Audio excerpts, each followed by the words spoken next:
This episode of Capes and Lunatics is brought to you by Tweaked Audio. Get awesome headphones, go to tweakedaudio.com and use the coupon code Southgate to get 30% off, free shipping, and a lifetime warranty. Or you can get there through the link on our website, southgatemediagroup.com. This is Luca Perich, and you're listening to the Capes and Lunatics podcast. Yeah!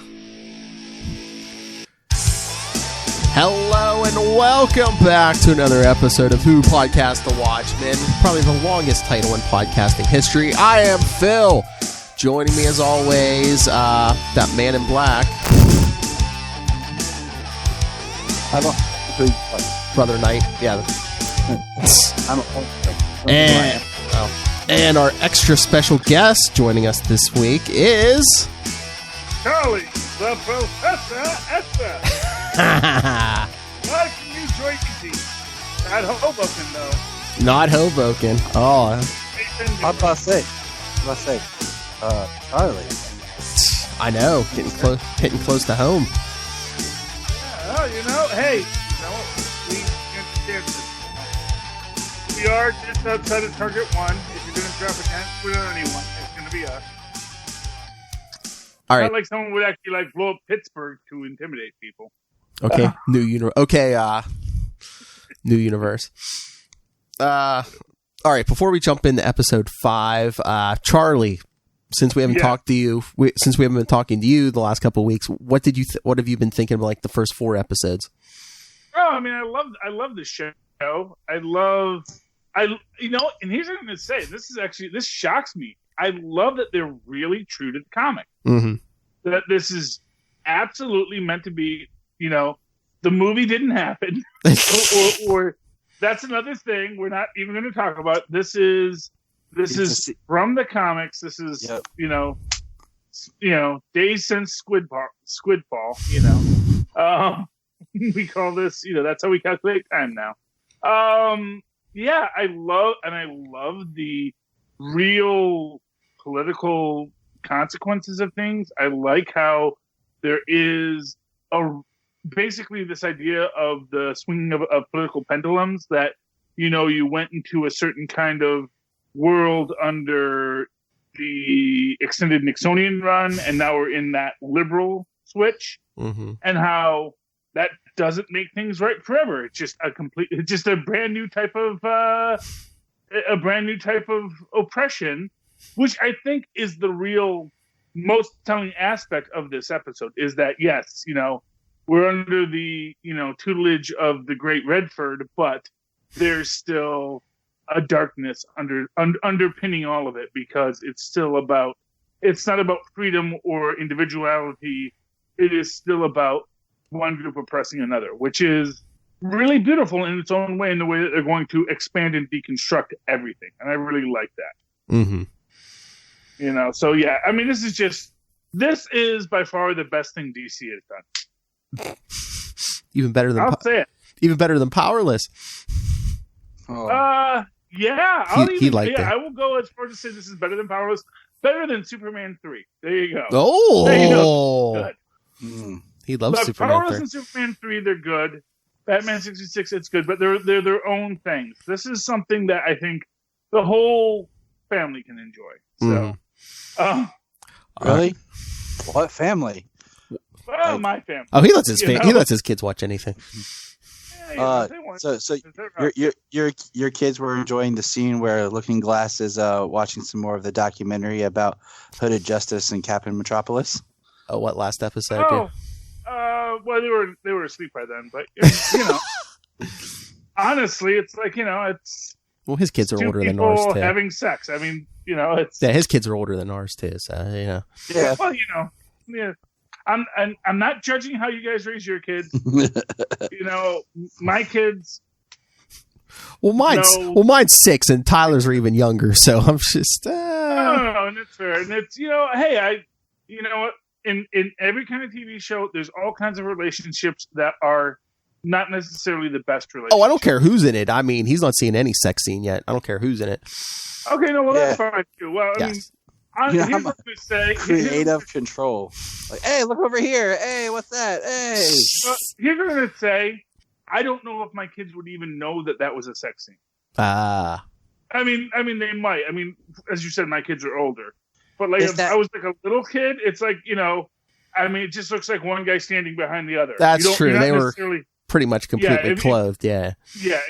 If you're not into that idea of what sex is, let alone what gay sex would be, I mean, it might not even look like anything that weird, except for the guy who says, "Don't look at me," And it's like, honestly, which is actually kind of a disappointment to me, because I think we always had this idea that Hooded Justice and Captain Metropolis had like an actual loving relationship, but now it's kind of suggesting that maybe it was kind of just as toxic as every other relationship in a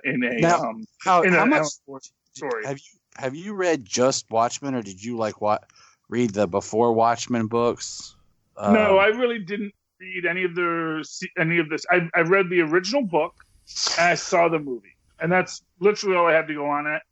I've heard good things about Before Watchmen, and personally, I always felt that Alan Moore did feel that there was more story to tell before the whole kerfuffle. But so I never felt anything bad about anyone continuing a story in this universe. But yeah, I definitely read the original book. That's really all I read. So if they've done other stuff with these guys in the Before Watchmen, that's cool. Maybe I should read it. But I mean, as far as I know. Yeah, in the prequel, they kind of hinted around they had a relationship, but Hooded Justice was very angry. he okay. Yeah. It wasn't completely loving, but yeah. I mean, in the original book, it was pretty straightforward that they had a relationship. Yeah. Especially in the headcanon verse, when you go into that headcanon of it and the idea that, Hooded Justice and Captain Metropolis are actually at the table, which is where I think we get the idea that it was a loving relationship, because, was it Gaiman who did the art on this? In the original Watchmen? I thought it was him. What? But, the original, the person who gets the credit on Watchmen. Dave Gibbons, yeah. David Gibbons. The artist, yeah. British people, they all look alike to me. But, yeah, but he had said that, Alan Moore never told him that the two men that you see in the foreground when Night Owl and Silk Spectre are having dinner before they go beat up the guys, that they were supposed to be anything significant. So he never thought to draw them as anything significant, but people wound up assuming that was supposed to be Captain Metropolis and Hooded Justice sort of in their retirement years. And it's a lovely headcanon, and I like it. So seeing them have that kind of more angry relationship is a little harder to deal with. But then again, these were people in the 20s or in the 30s and 40s dealing with having to hide who they were. I'm sure a lot of anger was about, So, all right, let's get to this week's episode. Episode 5, what was it? Little Fear of Lightning. Mm-hmm. That opens up in Hoboken, and we see 85 minutes before the squid hits. And this is the first time they refer to it as 11-2. It's kind of a 9/11 thing. They're like 11-2. Oh yeah, 11-2. 11-2. No one had ever used that phrase yet.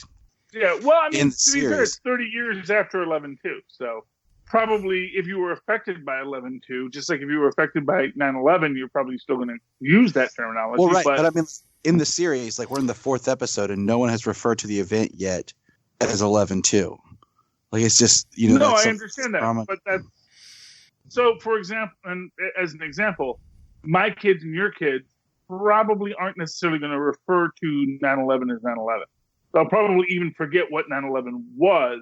They'll know that there was a terrorist attack in 2001, but that particular code word might not have the impact that it does today, because this is stuff that happened before they were born. This is stuff that happened 30 years ago. And we really haven't heard too many people talking about it specifically, and besides Looking Glass, none of the rest of the people we've seen really were there.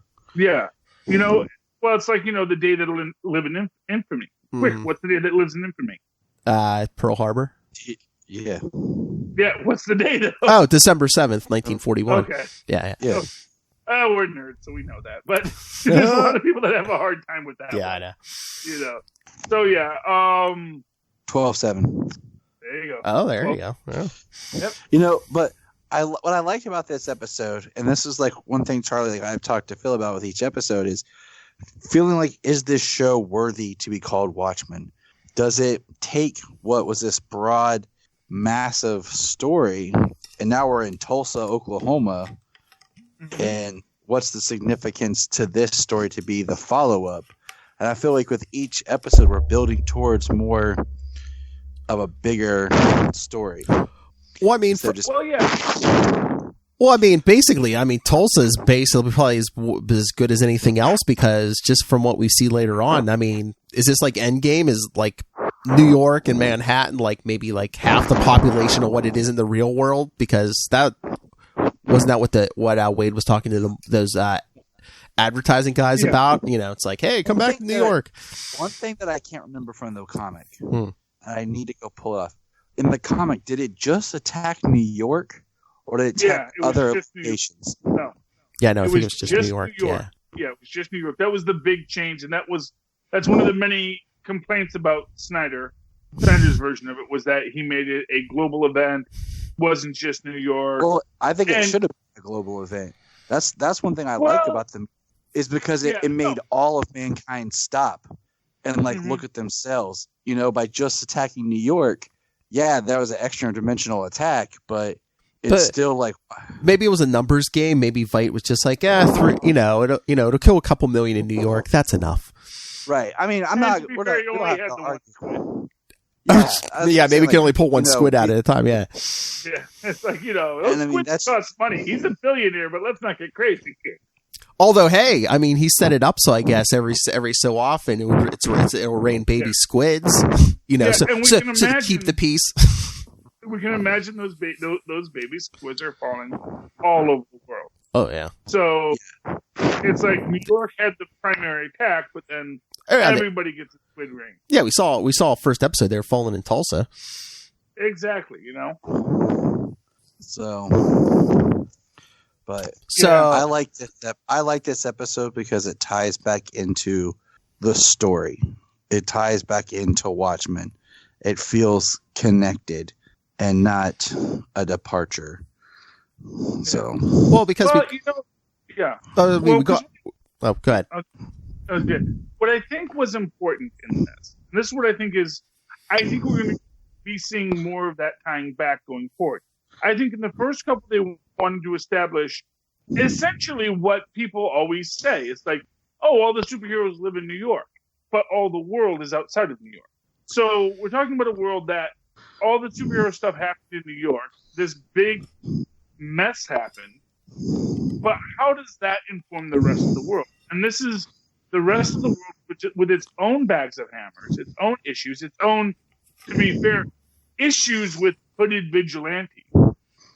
See, I would have liked to have seen more of if there has been the only vigilantes we really had that we've established in Tulsa was the cavalry.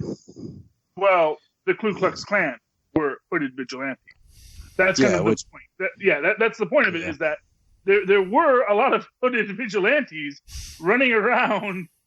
They just aren't people that we would see today as positive people. Although that's what we have with the 7th Cavalry. It's a reimagining of that same motif. Yeah. Of the hooded, that, vigilante just means someone who takes the law into their own hands. If they take the law into their own hands, it doesn't mean that they're actually taking that law into their own hands in a way that is positive for society. Exactly. That's because you said superheroes, there was no superheroes, in Tulsa that's yet to be defined. No, you just have mass cops. What happened in New York. Actually, no. And I think the first issue wasn't the blue hood, because there was a different hooded guy who shows up. He beats up the guys in the grocery store as part of the American Hero story. No, yeah, that's Hooded Justice. That's part of the Hooded Justice episode. That's where they're telling us. But that didn't take place in New York. That didn't take place in New York. I thought that took place in Tulsa. No. I It's thought it part was of the post TV 1930. series. No, I understand that, but I thought that because actually I thought that first of all, I thought that was a different hooded figure because he had a blue hood rather than the traditional purple hood of Hooded Justice. I'm looking it up. He was purple.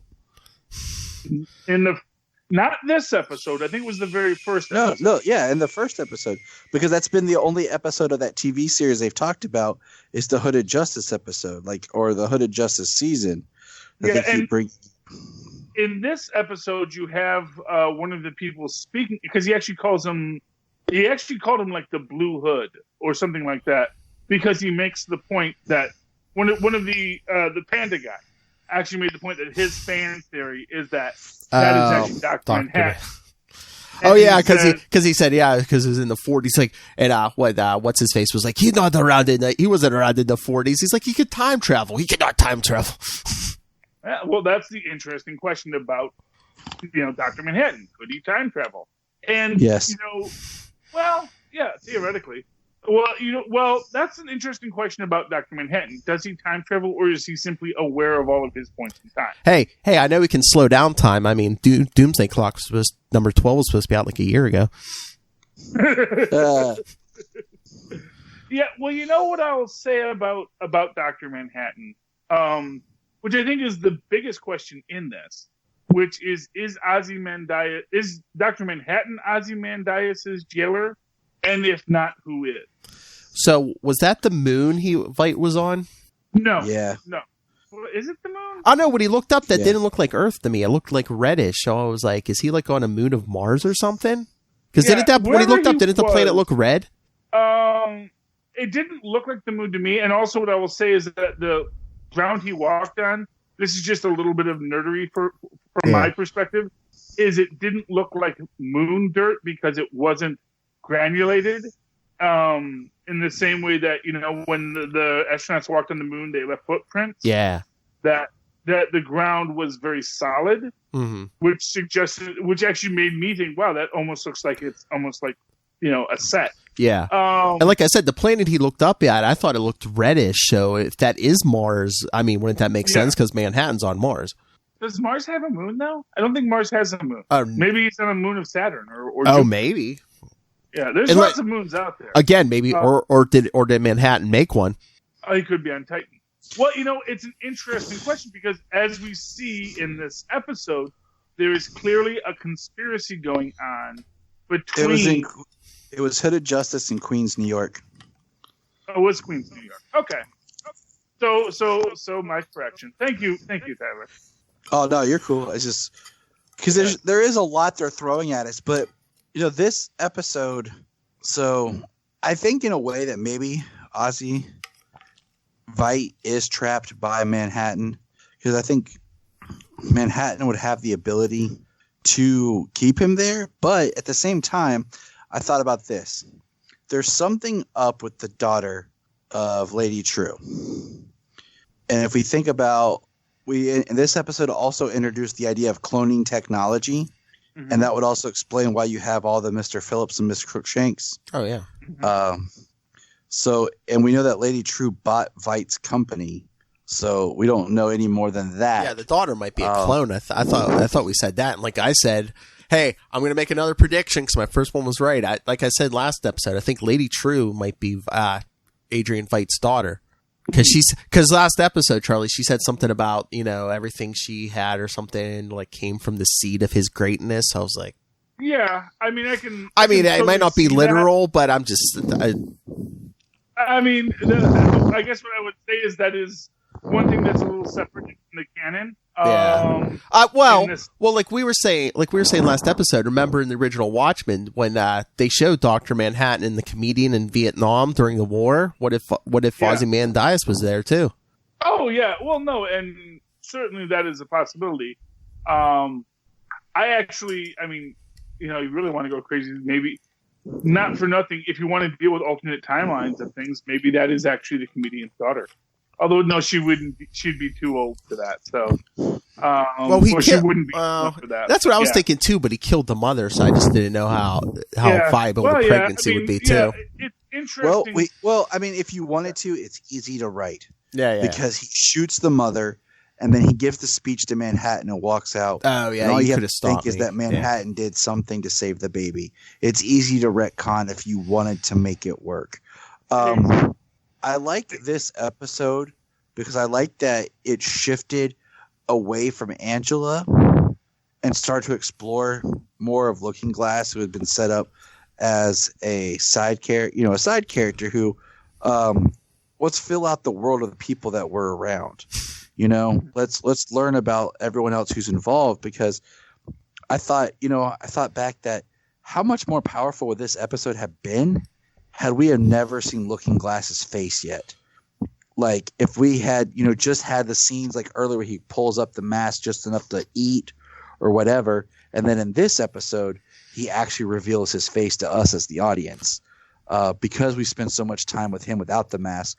Because you could have easily done this opening scene without dropping his name Wade in New Jersey, and then transition like they did to the man, sitting there doing the marketing, and then all of a sudden like he drives off.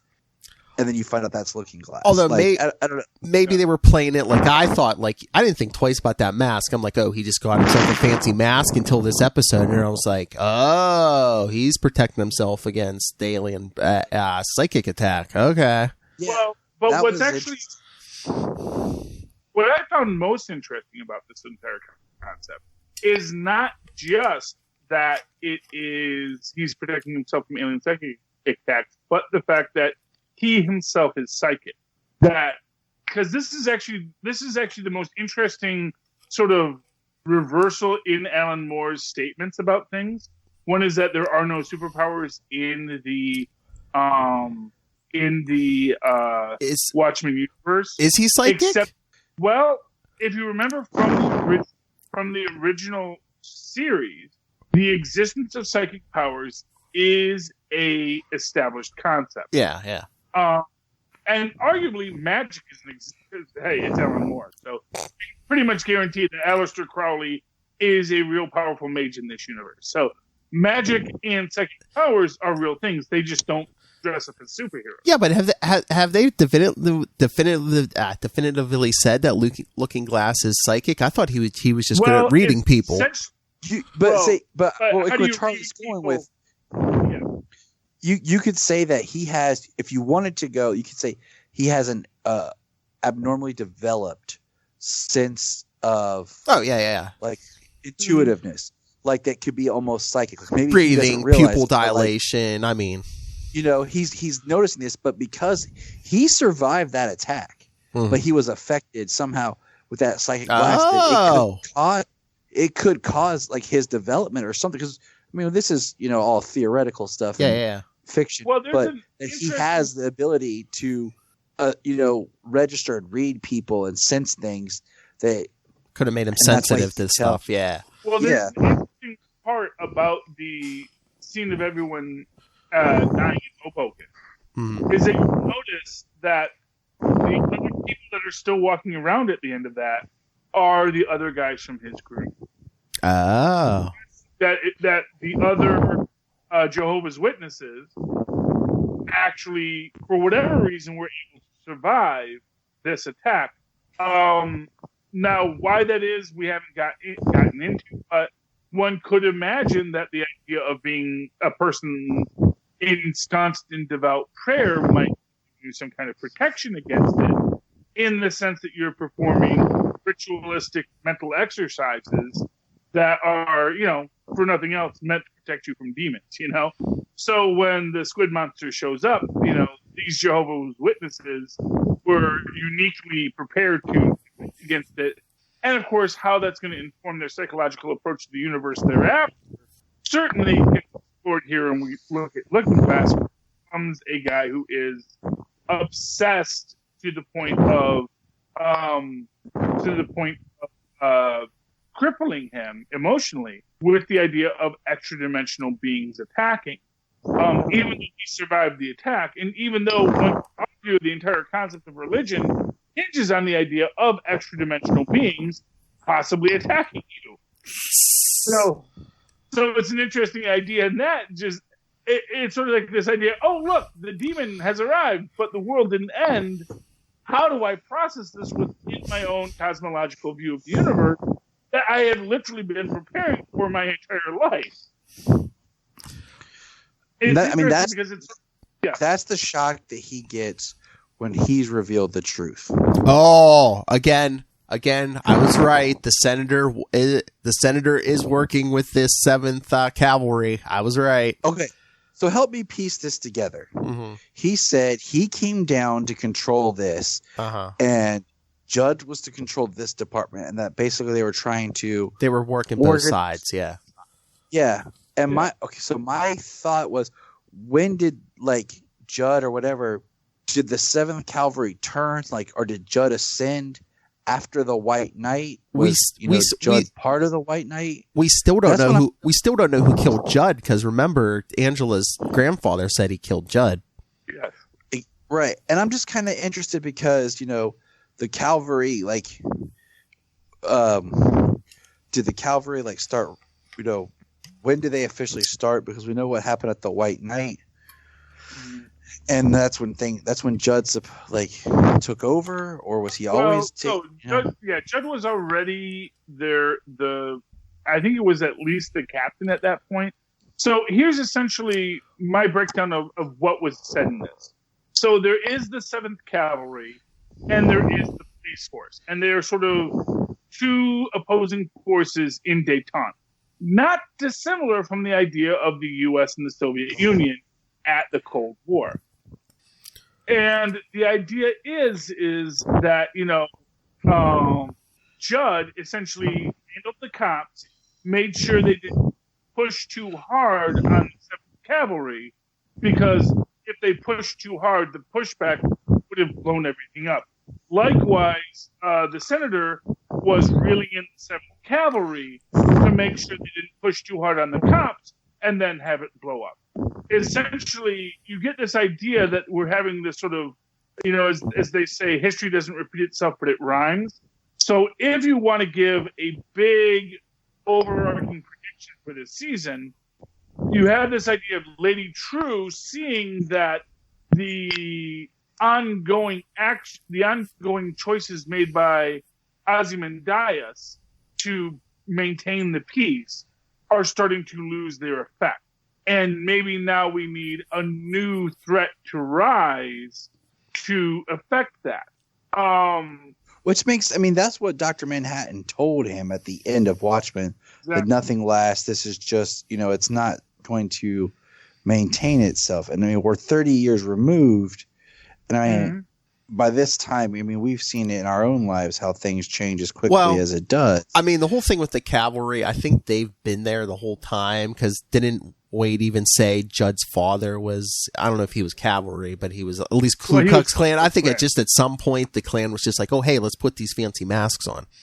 See, I think it'd be interesting if they explore the idea that the cavalry spawned from the Klan, but they were even more radical people. Because the whole point of the Klan is supposed to be, or the cavalry is, they're more dedicated to the words that Rorschach had published in his journal. And we haven't got back to that journal of what he said. So I think that would be more interesting to explore instead of just saying they're like the Klan with new masks. So maybe are they like racist and like a combination of like racist and conspiracy theorists? Because I'm sure the government's probably trying to say, oh yeah, that's just a hoax. You know what it is that they're more John Birch society. So here's essentially how you can look at them. You have groups like the John Birch Society, which are not canonically racist, although they are definitely racialist. So you have this idea that there are these groups that have a very negative view of people that they see as other, who are dangerous for society. But at their core, they're not going to say, oh, it's because I'm racist. They're going to say, oh, it's because I've seen it's basically the idea of I'm not racist. I'm not racist, but so the the objectivist Rorschach view of the world, it's like I'm not racist, but a lot of people who aren't like me are causing problems. What was Rorschach? I mean, Rorschach was not a good person. No, but that's kind of the thing. If you go back and read the book, like he really was a hater. Yeah, but he hated all humanity equally. Yeah, true. That's the thing. But if you're going to have an organization, you can't hate all humanity equally because all of your members are made up of humanity. So you need other lines to draw. So, as an example, you may find a black person amongst the seventh cavalry. You might find that. I'm not going to say that it's going to be there, but it theoretically could exist there because its core belief system isn't in and of itself racist so much as That's what we need. That's what we need is showing the cavalry as more than something instead of just being the Ku Klux Klan with new masks. Well, but the short answer of that, I think, is that the Ku Klux Klan isn't just about racism. It was always about economic oppression of another to aggrandize yourself. It's always about fascistic control. Right. But that's not what you think of when someone says the Klan.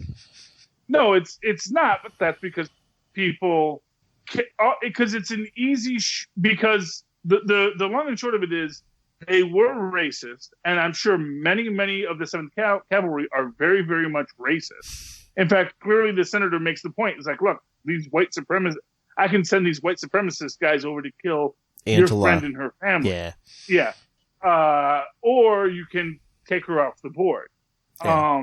By the way, my favorite part about this entire episode was when the senator tells Looking Glass, I'm putting it in your hands, which of course is a callback to the last scene of The Watchmen when the guy has Rorschach's journal and the editor says, I'm putting it in your hands.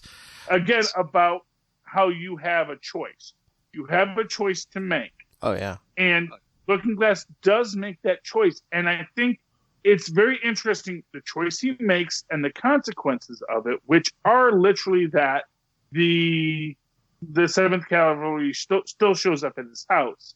Now, we're going to see probably not next episode, but the episode after it.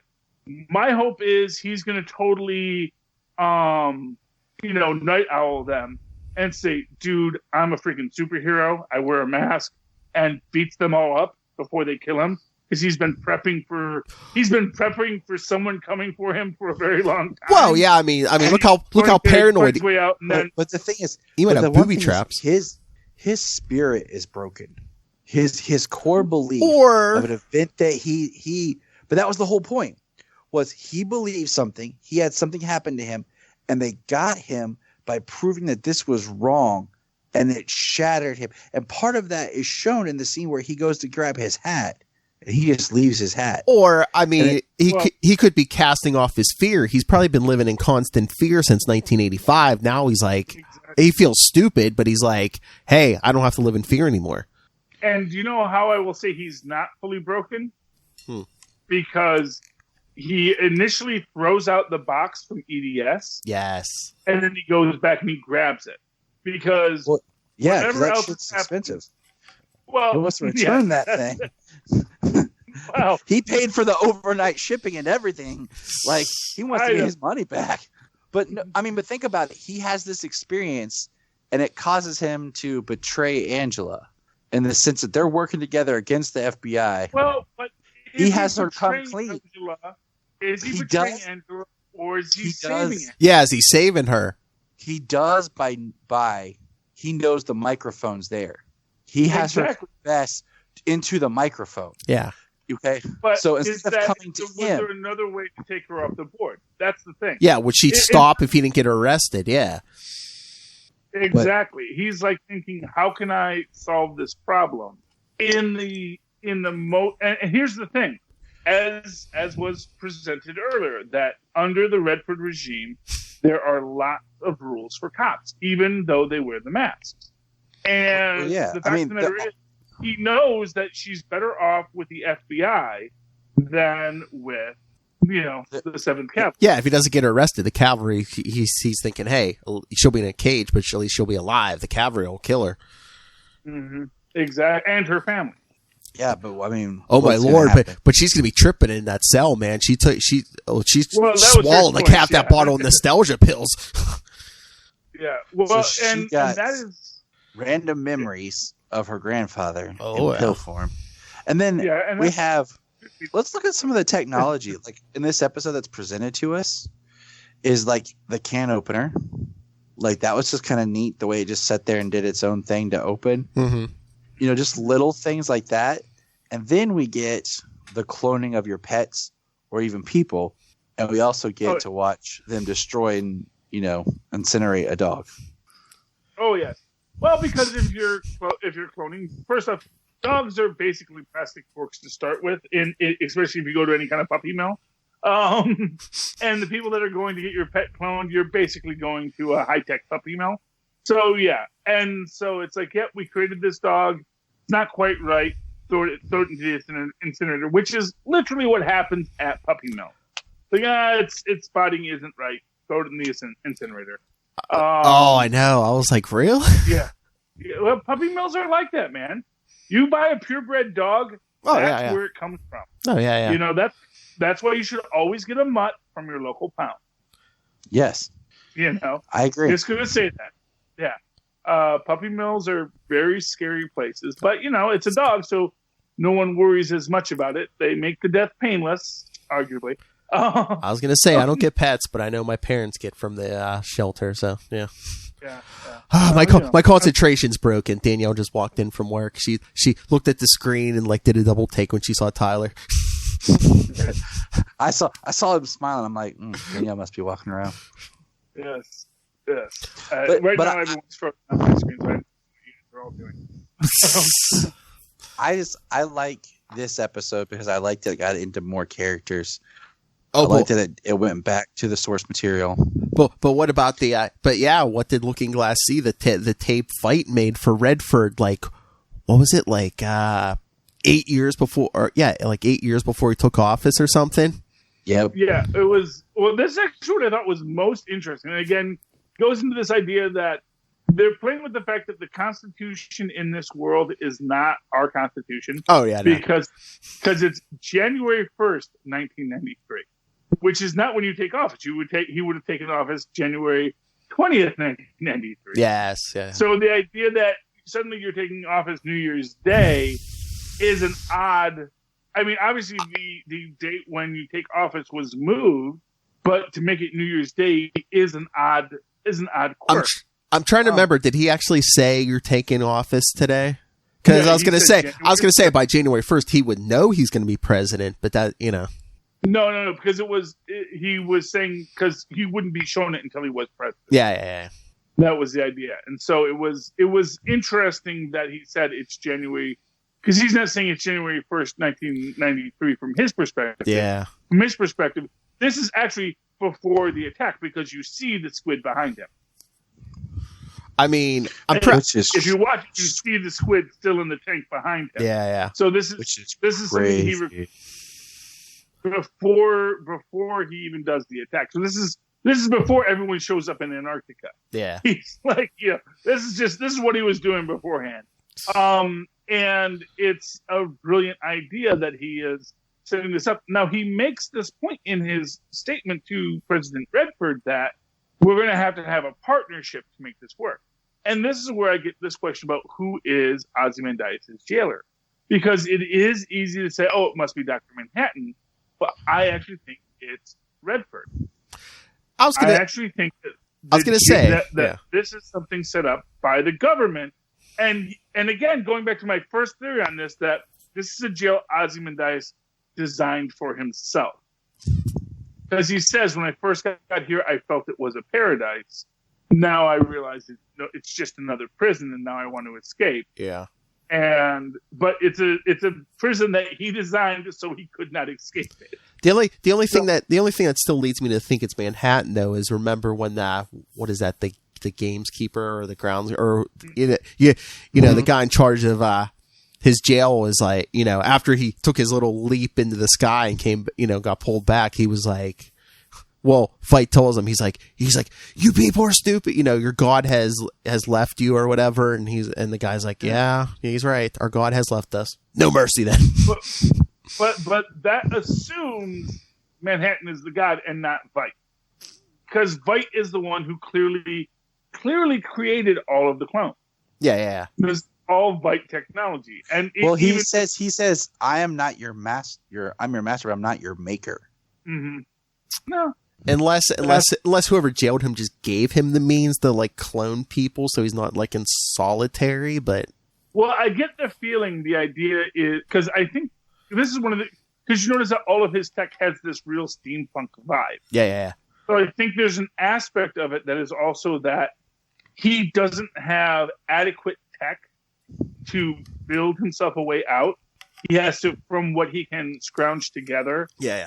Put together the stuff that he has, so he doesn't have everything that he needs to have to get out, but he has enough that he can jerry rig it. You know? Yeah. So I think that sort of, and that again goes to this idea that I think this is a prison he made for himself.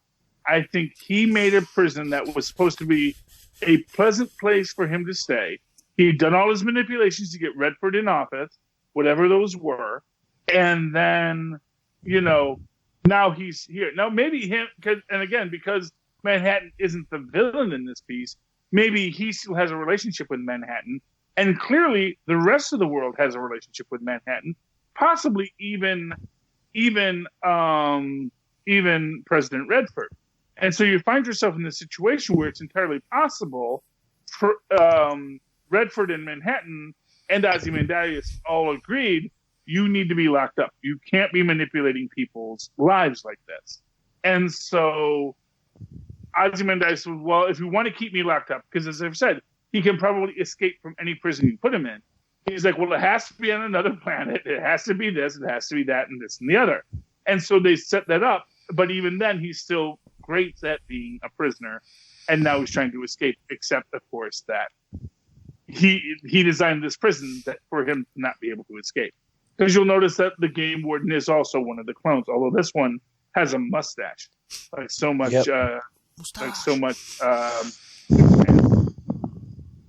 or Cesar Romero, however you want to look at it.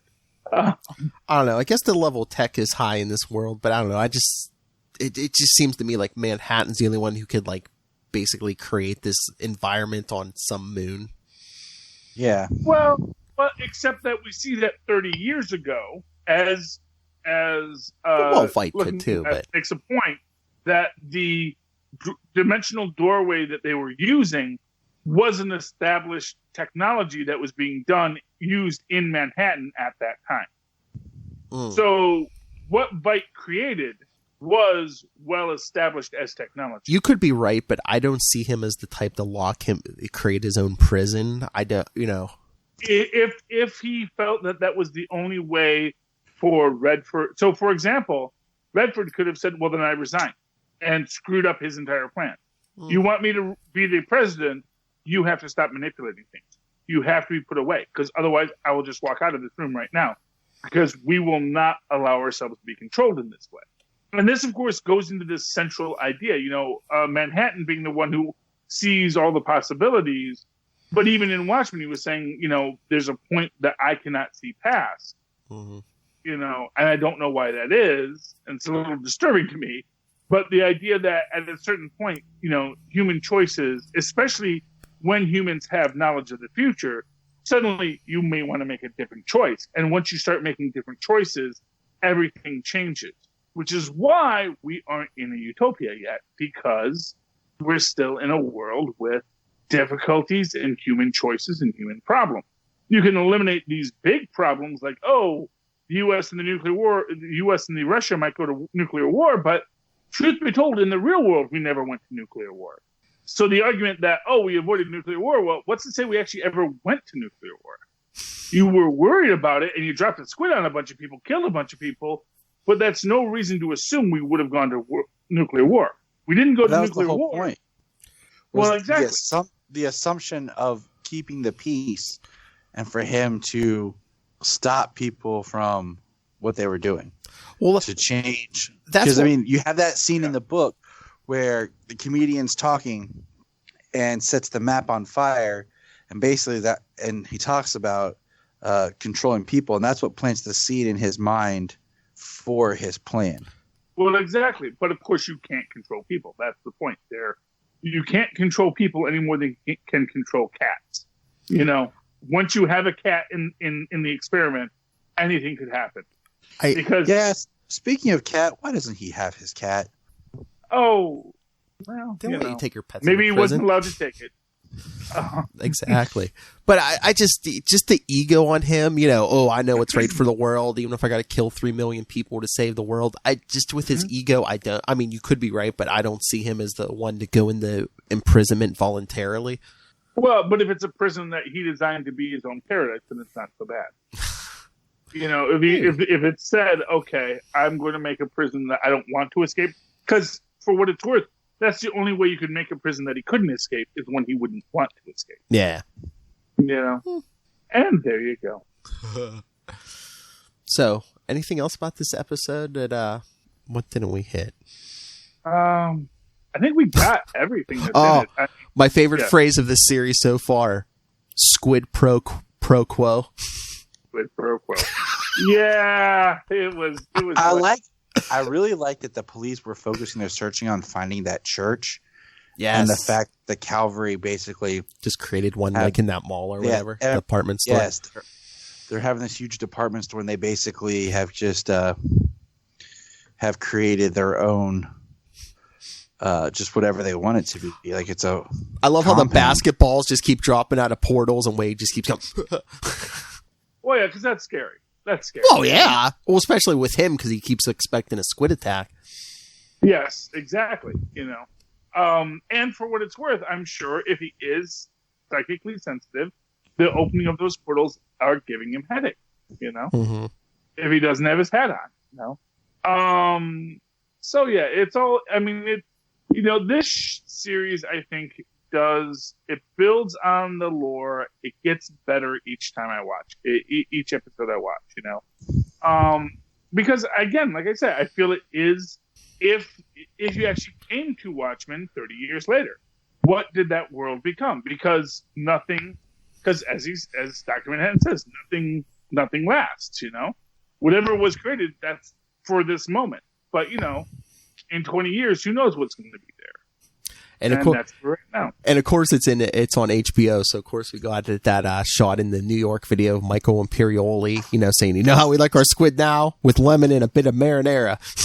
Yeah, well, you know, it's nice to see Michael Imperioli getting work. Oh yeah. You know, it's fun. Although interestingly enough, that actually suggests that New York is actually still a media center.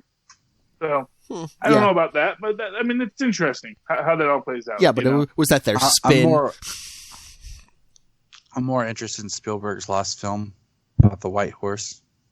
Oh yeah, the White Horse that was playing in the band that was playing Madison Square Garden at that time. A little, you know, maybe we'll see that before the end of it. You know, at least that scene. Although now I wonder if the radiologist was maybe making that up. Although again. No, I'll keep on basically. Yeah, he never made Schindler's List. Spielberg made The White Horse instead of Schindler's List. Ah, okay, that makes sense. But they talk about it's the same motif of the girl in the red shirt and the black and white. It's just because of this event. He never made Schindler's List. But one of the things I would like to say about this episode is I really see how, although he's not 7th Cavalry, Looking Glass is very much meant to be our stand-in for Rorschach. He does see the world in much the same way that Rorschach maybe did, although perhaps in a different view of him. But again, we see him doing all the same visual cues. He's got a mask. So Rorschach's mask is a mask that is essentially, quote unquote, a Rorschach test, which means you see what you want to see. Looking Glass mask is just reflective, which means you just see what you are. and they're eating the cold beans out of a can.